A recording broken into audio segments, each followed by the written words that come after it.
How's everybody doing today? Hey, it's Michael Imhotep, founder of the African History Network, host of the African History Network show. I'm a talk show host, researcher, lecturer, writer, and historian. It is Saturday, May 15th, 2021, and we are live. I want to come on for a few minutes and let you know about the online course that I teach on Saturdays. Ancient Kemet, the Moors, and the Maafa, understanding the transatlantic slave trade, what they didn't teach you in school. This is a 9-week online course that I teach, and we deal with thousands of years of history and what led up to the transatlantic slave trade taking place. So I teach it today. We're going to start around 12:45 p.m. Eastern Standard Time. Normally it's noon. Normally it's 12 p.m. to 2 p.m. Eastern Standard Time, but I was up really late editing video from my daily radio show. So we're going to get started a little late today. And I'm waiting for people to log into the class also. So we deal with thousands of years of history, and we deal with what led up to the transatlantic slave trade taking place also. Okay. And in the past couple of weeks, if you watch my show, my show, we're on 6 days a week. There've been a lot of stories, news stories that deal with history. Okay, so the more we understand history, the more we can understand a lot of these stories that are taking place, that especially that deal with politics, that deal with laws, that deals with policies putting in place, and the better position we're in to actually change a lot of what's taking place. But a lot of times people don't understand history and don't understand what it is that they're seeing, what it is that's taking place. Okay, so I'm going to show you just a few of these, and then we'll do a brief overview of the online course that I teach. Ancient Kemet, the Moors, and the Maafa, understanding the transatlantic slave trade, what they didn't teach you in school. So we deal with thousands of years of history, and we deal with what led up to the transatlantic slave trade taking place. Okay, I just posted the link here for it. You can register for it. You can watch from around the world. We do the class live on Saturdays, normally 12 noon to 2 p.m. Eastern Standard Time. All the sessions are archived, so you can go back and watch it over and over again as well. And you'll still have access to the class after the class is over with. The class is regularly $130. It's on sale $80. So it's a 9-week online course. Okay, but just very briefly here, if you've been paying attention to the news, some of these stories you've seen, and they all tie into history. Okay, but unfortunately, Americans are woefully ignorant of history, and a lot of times we don't see the really understand what's taking place. So if we look at if we look at this article here, for instance, in Texas, so what we're seeing is that we see 361 voter suppression bills in 47 state legislatures across the country. And this is targeting African Americans, Hispanics, Latinos. Republicans are doing this to reduce how many people are voting so they can stay in power and win more elections. We see this in Texas. A Texas bill drew ire for saying it would preserve purity of the ballot box. Purity of the ballot box. Here's the phrase is history. And this is from the Washington Post. And purity from the purity of the ballot box dates back to the 1876 Texas Constitution. Okay, purity of the ballot box, and it was designed to lock African Americans out of voting. Okay, uh, purity of the ballot box is more obscure. Several scholars said they were not aware of it being used for discrimination, and it was enshrined in the Texas Constitution 1876, which did not bar Black people from voting. To others, though, it conjures century-old justifications for excluding Black voters and rules that have disproportionately kept minorities from casting ballots. Okay, and the purity of the ballot box led to all-white primaries, like in 1918, all-white primaries in the state of Texas. Okay, so if you read this article, it ties into a history of disenfranchising African Americans. And politics is the legal distribution of scarce wealth, power, and resources. and the writing of laws, statutes, ordinances, amendments, and treaties, their adoption, interpretation, and enforcement. Okay, this is what politics is. Politics is the legal distribution of scarce wealth, power, and resources, and the writing of laws, statutes, ordinances, amendments, and treaties, their adoption, interpretation, and enforcement. You may have heard about critical race theory in different states, like the state of Idaho, banning critical race theory being taught in schools, Tennessee on the road to doing that as well. But there's no widespread effort to teach critical race theory in schools. It's largely taught at the college level, graduate level, law schools, things like this. This story went viral here from the Black News Channel. It was an interview that Dr. Mark Lamont Hill did with Vernon Jones. Now, Vernon Jones is a former state representative in Georgia. He's African American, but he's a Trump supporter, and he switched from the Democratic Party to the Republican Party. So Vernon Jones is running for governor of Georgia. Okay, he's not going to beat Stacey Abrams, number one, but he's running for governor of Georgia, and he said one of the things he would do if he becomes governor is sign an executive order to ban critical race theory being taught in schools. When he was asked what is critical race theory, he could not answer the question. Now, critical race theory is a legal analysis on the premise that race is a social construct, that is used to oppress people of color rather than a natural biological feature. Okay, this is critical race theory. Now, if you read this article here, they go on to cite Britannica.com to further explain critical race theory. And critical race theorists hold that the law and legal institutions in the United States are inherently racist insofar as they function to create and maintain social, economic, and political inequalities between whites and non-whites, especially the African Americans. So this is understanding how laws and policies negatively impact us. Racism is a system of advantage and privilege distributed based upon race, which comes out of the ideology of European white supremacy. This is what racism is. Racism doesn't have anything to do with not liking people or calling people racial epithets or things like this. Racism is a system of advantage and privilege distributed based upon race, which comes out of the ideology of European white supremacy. So the more we understand history and history and law intersect, okay, the more we understand history and law, the better we can understand how we got to this point, and the better we can understand what needs to be put in place, policies that need to be put in place, what we need to do to get to where it is that we want to, where we want to get. Okay, people's history and culture teaches them how to deal with the problems of the past, in the present, and the future to meet the needs of the community. So this is one of the reasons why history and culture is so important. We see that there's an attack on the 1619 Project by many Republicans. Senator Mitch McConnell sent a letter to the new Secretary of Education, Miguel Cardona, demanding that the Department of Education abandon curriculum in American schools that McConnell argues tells a revisionist history of America's founding. And McConnell claims these programs, such as the New York Times 1619 Project, reorient the view of American history, quote, away from their intended purposes toward a politicized and divisive agenda.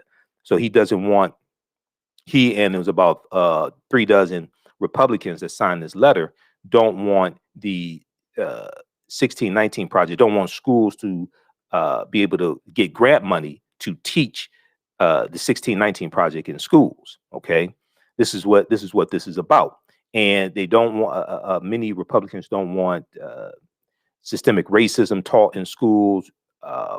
They don't want the history of racism and different things like this to be taught in school. So read this article here. McConnell sends letter to Education Secretary demanding removal of the 1619 Project from federal grant programs. This is from CNN.com from April 30th, 2021. Okay, so we see all these different stories that deal with politics, but they tie it to history. All right, we look at this one here. This is from May 12th, 2021. This is in Tennessee. Okay, how's everybody doing today? Share this broadcast on social media platforms. Invite your friends to tune in also. This is in Tennessee. Tennessee bans critical race theory. Tennessee bans public schools from teaching critical race theory amid national debate. Okay. Now, this is from May 12th, 2021. This is something that Republicans are jumping on now. There's no widespread effort to teach critical race theory in schools, especially in high schools, but they're using this as a lightning rod.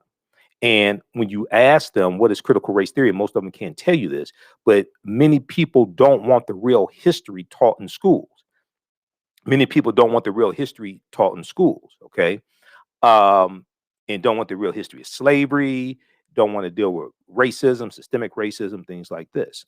The Tennessee General Assembly has banned the teaching of critical race theory, passing a law at the very end of the legislative session to withhold funding from public schools that teach about white privilege, So you don't want people to learn about white privilege, to learn about racism, to learn about white supremacy, to learn about systemic racism, things like this, right?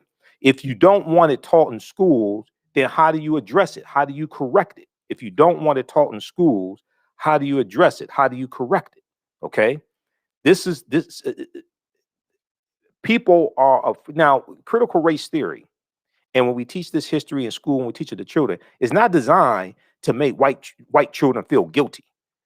That's not designed to make white children feel guilty. Okay. It's designed to keep history from repeating itself. This is why this is why this history has to be taught. It's designed to keep history from repeating itself.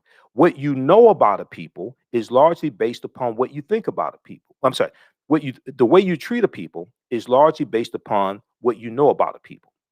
What you know about a people is largely based upon what you have been taught about a people.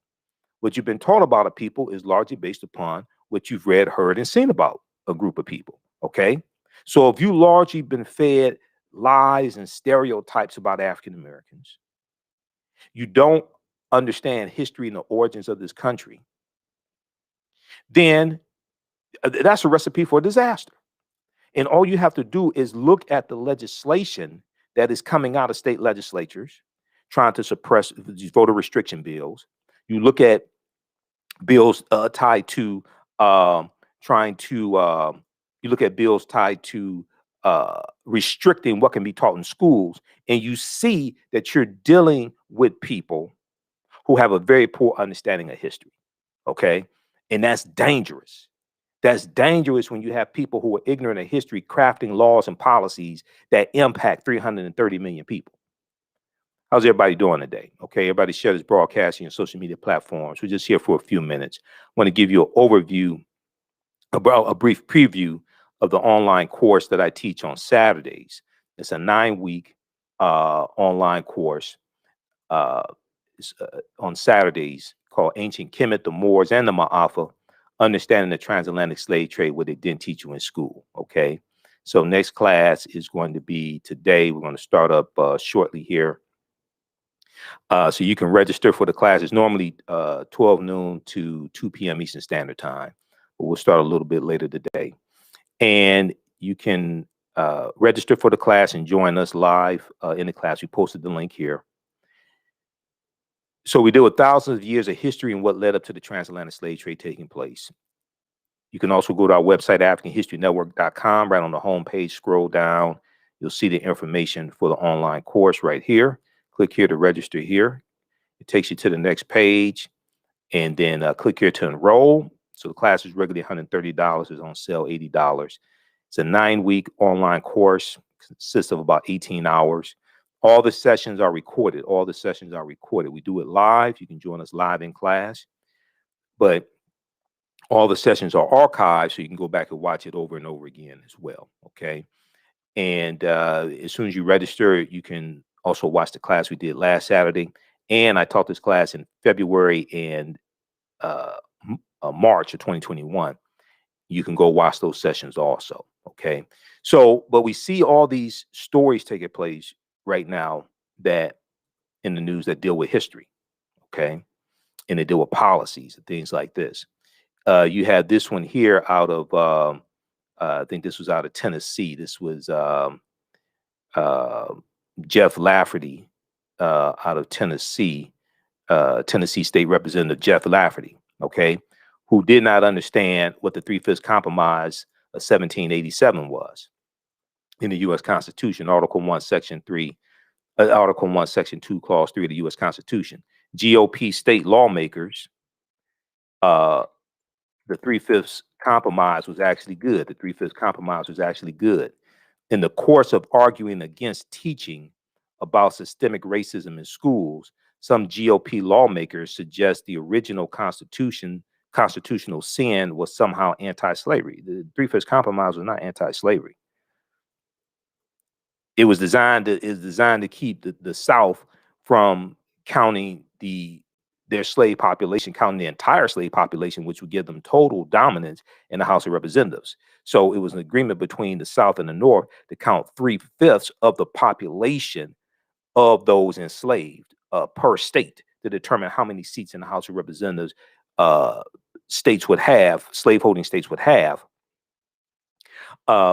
If they counted, the South wanted the full population counted, the North is saying, well, you don't even want to recognize them as being humans. So how are you going to count the full population?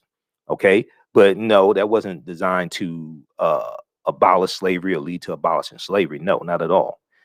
So these are just a few, and there's a lot more if you watch my show daily. There are a lot more stories that tie into history. But I want to flip over to the PowerPoint presentation, because in the class we do a PowerPoint presentation also. And I just want to do a quick overview here to show you some of the content. So there was a study from the, here are a couple more articles as well, very quickly here.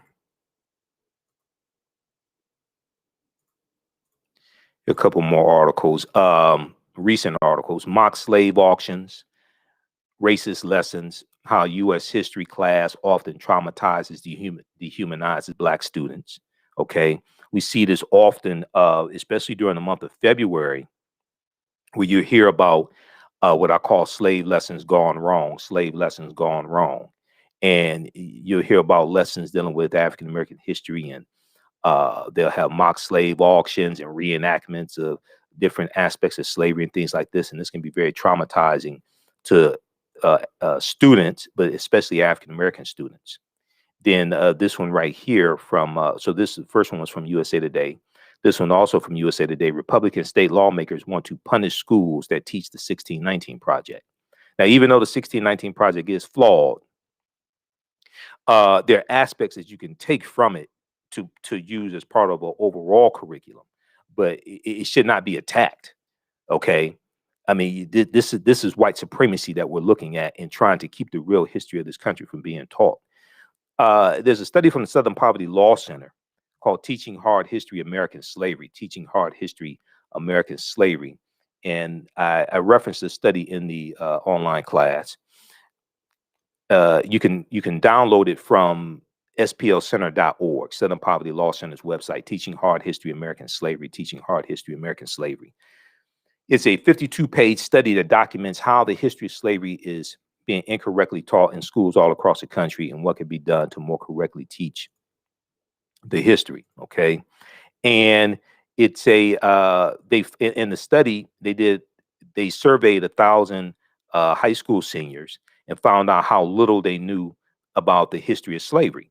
And among 12th graders, only 8% could identify slavery as the central cause of the U.S. Civil War beginning. Only 8% could identify slavery as the central cause of the U.S. Civil War beginning. For fewer than 1/3, or 32%, could correctly name the 13th Amendment of 1865 as the formal end of slavery, with a slightly higher share, 35%, choosing the Emancipation Proclamation of January 1st, 1863, and fewer than 46% of high school seniors, 12th graders surveyed, of the 1,000 that were surveyed across the country, fewer than 46% could identify the Middle Passage as the transport of enslaved Africans across the Atlantic Ocean, okay, to North America. You can read this article here, What Kids Are Really Learning About Slavery. This is from theatlantic.com from February 1st, 2018. What kids are really learning about slavery, because this article right here gives you some insight And it also probably means their parents don't know this information as well. So if this is not corrected, these people grow up to be politicians, attorneys, judges, police officers, doctors, etc., and not really understanding how laws and policies shape history and how we got to this point, and what in the laws and policies that need to be put in place to correct the harmful policies. This is something that critical race theory looks at as well. And we have to understand that politics is the legal distribution of scarce wealth, power, and resources, and the writing of laws, statutes, ordinances, amendments, and treaties, their adoption, interpretation, and enforcement. So some of the things that we look at, some of the things I deal with in the online course, and I do a PowerPoint presentation. We have book references, articles, video clips, everything. You don't have to buy any of the books to follow along in class, but some books you may have on your shelf, like Before the Mayflower by Lerone Bennett Jr. Also use The First Americans Were Africans, Documented Evidence by Dr. David Imhotep. And he actually spoke to my last class. I may have him speak again to this class. The First Americans Were Africans, Documented Evidence by Dr. David Imhotep, because we deal with the ancient African presence in the Americas, going back at least 51,700 years ago in the land today we call the United States of America, because the African people were here in this land even before Native Americans came into existence. And I'm not dealing with conspiracy theory. I'm dealing with documented evidence. So some of the things we deal with are, what was the transatlantic slave trade? What were some of the events that led up to the transatlantic slave trade taking place, starting? You can't start looking at this history in 1441 with the Portuguese going into Mauritania, which is looked at as the beginning of the transatlantic slave trade. You have to deal with thousands of years of history that leads up to that taking place. And you have to look at the 800-year occupation of Europe by the Africans known as the Moors. And the Moors are taking the teachings from the Nile Valley region of Africa, from ancient Kemet, into Europe. And this is bringing Europe out of the Dark Ages. Okay. So, one of my teachers, Professor Kabahaya Wata Kamene, says to understand the existence of something, you must first understand the pre-existence of existence. And as I say, historical events don't happen in a vacuum.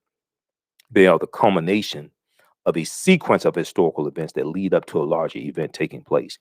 What role did Christopher Columbus play in the spread of the transatlantic slave trade? Columbus is crucial to the transatlantic slave trade, to laying the foundation of it in the on his 4 voyages in the Caribbean, and in Haiti, Jamaica, Puerto Rico, Honduras, Panama, and he's central to the spread of the transatlantic slave trade as well, even though it existed before he set sail August 3rd, 1492 on the Nina de Pinta in Santa Maria. When did Africans first come to the U.S. as slaves, or enslaved Africans? Because the Spanish were taking Africans into the territory we call South Carolina and Georgia in 1526. This is 93 years before August 20th, 1619 in Virginia. All right. So even though August 20th, 1619 did happen, one, African people were here for tens of thousands of years before that in this land we call the United States of America. Two, the Spanish were involved in the transatlantic slave trade before the British get involved, and they're taking Africans into South Carolina and Georgia, that territory, that area, in 1526.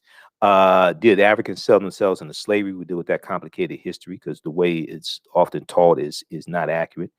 Were African people in America before the slave trade? Yes, we were. This was our land, stolen from us. We were here for tens of thousands of years. The Khoisan have the oldest DNA on the planet. They come from Southern Africa. They go all around the world. They're the ancestors to the Ainu and the Twa, the short-statured people, the Khoisan, and they were here in this land. There was a discovery in 2004 in Allendale County, South Carolina, by Dr. Albert Goodyear, who's an archaeologist at the University of South Carolina, and they found 13 different types of evidence thoroughly documenting an African presence in this country going back at least 51,700 years ago. Okay. And that's Dr. David Imhotep deals with this in his book, The First Americans Were Africans, Documented Evidence. He's a friend of mine. I've interviewed him about 16 times. Page 14 of his book deals with the discovery from Dr. Albert Goodyear in 2004. And at this campsite in Allendale County, South Carolina, they found artifacts, architecture, campsites, carvings, Egyptian writings, footprints in lava, genetic M174D haploid groups, dealing with linguistics and paintings, dealing with DNA and genetics. They found linguistics, painting, skull, skeletons, structures, and tools. They found 13 different types of disciplines, 13 different types of evidence documenting an African presence in this land we call the United States of America, dating back at least 51,700 years ago. This is something that he deals with in his book, The First Americans Were Africans, Documented Evidence, that came out in 2011. His new book should be out any month now. I just talked to him a few weeks ago, and he's working on the footnotes for the book and the index. This is a picture of Dr. Albert Goodyear. This is an article from ScienceDaily.com, ScienceDaily.com, okay? ScienceDaily.com is a scientific website, and they have all different types of scientific discoveries there. This article is from 2004. New evidence puts man in North America 50,000 years ago, from ScienceDaily.com. This article is a synopsis. Well, this summary right here. This is a synopsis of the article and a synopsis of his discovery. Radiocarbon tests of carbonized plant remains, where artifacts were unearthed last May along the Savannah River in Allendale County by University of South Carolina archaeologist Dr. Albert Goodyear, indicate that the sediments containing these artifacts are at least 50,000 years old, at least 50,000 years old, meaning that humans inhabited North America long before the last ice age. So you can read this article, it's still there. You can read more about this discovery. This is tens of thousands of years before the transatlantic slave trade starts. This documents African people being in this land we call the United States of America. Okay, but when we teach this history, we want to start our history in this country in 1619. Yes, August 20th, 1619 in Virginia took place. It was Hampton, Virginia, Point Comfort in Hampton, Virginia. It wasn't Jamestown. Yes, that did happen, but we were here for tens of thousands of years before that in this land, and this was our land stolen from us. We were here even before Native Americans came into existence. So we deal with the 800-year occupation of Europe. We deal with the 800-year occupation of Europe by the Africans known as the Moors, which is a crucial period of time to understand. Shocking archaeological discoveries that are causing experts to rethink everything. Insurance companies that took out insurance policies on slave ships and enslaved Africans on the plantations, like the Nautilus Mutual Life Insurance Company, which was founded in 1845. I think it was Manhattan, and they later became known as the New York Life Insurance Company. And they took out the first 3 years, something about 500 insurance policies on enslaved Africans on the plantations. Okay. Freemasonry, America and the Founding Fathers, origins of the terms America, Africa, and more. Okay. The problem with slave movies, while we're being bombarded with slave movies and slave-themed TV shows, this continues. There's a new Underground Railroad type limited series, and that history needs to be taught. But there's so many other aspects of our history that we could do a limited series on. We could do a limited series on ancient Kemet. We could do a limited series on the Songhai Empire, Mali. We could do one on Mansa Musa, okay, the richest man in the history of the world, who became emperor of the Mali Empire 1312 AD. We can there's so much that we can look at, and we're locked into dealing with slavery. Okay, there's so much. I understand that there are certain aspects that need to be explored, but we need to have a balance. We don't have a balance. Okay, we don't have a balance when it comes to a lot of these historical films. And if they do something dealing with ancient Egypt, they have Europeans portraying ancient Egyptians. We do it Asar, Aset, and Heru, and the origins of the Immaculate Conception story. Okay, the Greeks called them Osiris, Isis, and Horus. And Heru, born of a virgin birth on December 25th to the Virgin Aset. Links to ancient Kemet, Egypt, and early Christianity, Freemasonry and America, and the fake Willie Lynch letter 1712. These are just a few of the things that we deal with in an online course, okay? And let me see something here. Do archaeological discoveries, Egypt of the West. Yeah, the Tekken, symbol of resurrection coming from the story of Asar, Aset, and Heru. There are about 1,200 Tekenu all throughout ancient Kemet. And this ties into Freemasonry as well. All this history is connected, okay? How's everybody doing today? I'm doing a brief overview of the online course that I teach on Saturdays. We're about to start the class. So I have to jump off to start the class. We're starting a little later today. Normally it's 12 noon to 2 p.m. Eastern Standard Time. I was up late editing video of my radio show, so we're starting a little later today. You can register for the online course here or at our website, AfricanHistoryNetwork.com. I just posted the link.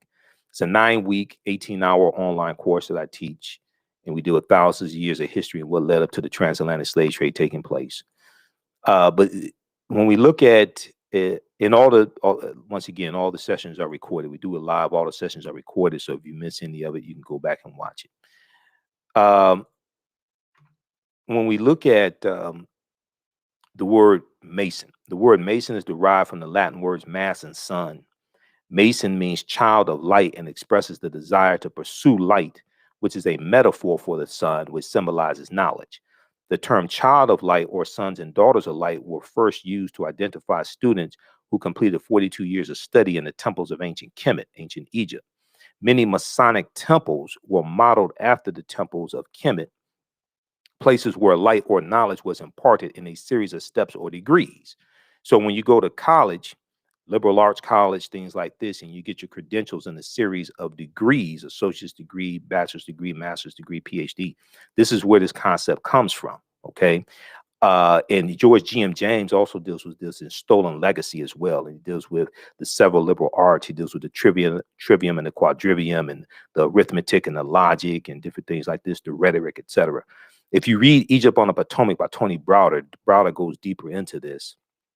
Look at pages 18 and 32. Browder's a brilliant historian. I've interviewed him a number of times.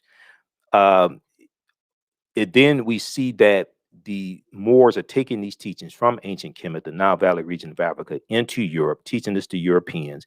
We're going to see the Knights Templar formed in 1118 AD during the Second Crusade. We're going to see when the Knights Templar disbanded, those teachings go underground. They resurface as the Freemasons and the Rosicrucians and these different secret societies, etc. But we're going to see those teachings then come back to this land, as well with the quote unquote founding fathers, or as Dr. Francis Cress Welsing called them, the founding fathers. 50 of the 56 signers of the Declaration of Independence and 13 of the 39 signers of the U.S. Constitution were Freemasons. 4 of the 5 U.S. presidents were Freemasons as well, okay? And there have been 14 Freemasons who have been U.S. presidents. Now, I'm not talking about conspiracy theory stuff. I'm talking about understanding real history, okay? And then also, of course, we have to deal with Asar, Aset, and Heru, who the Greeks called Osiris, Isis, and Horus.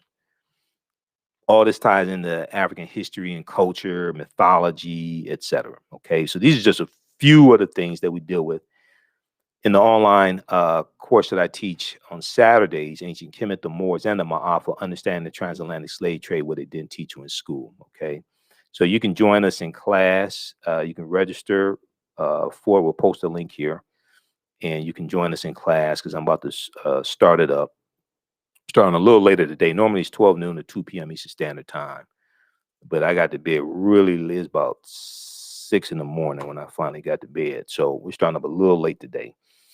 And as soon as you register, you can join us in class, but also you can watch the class we did last Saturday. And you can watch the when I taught the session in February and March. All that's archived.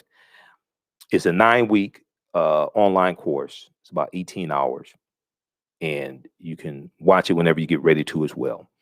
Watch from around the world, but we deal with thousands of years of history and what led up to the transatlantic slave trade taking place. All right, look, we have to get out of here. We'll see you in class. Remember, right now it's correct wrong behavior. It's not over till we win. Wakanda forever. We'll talk to you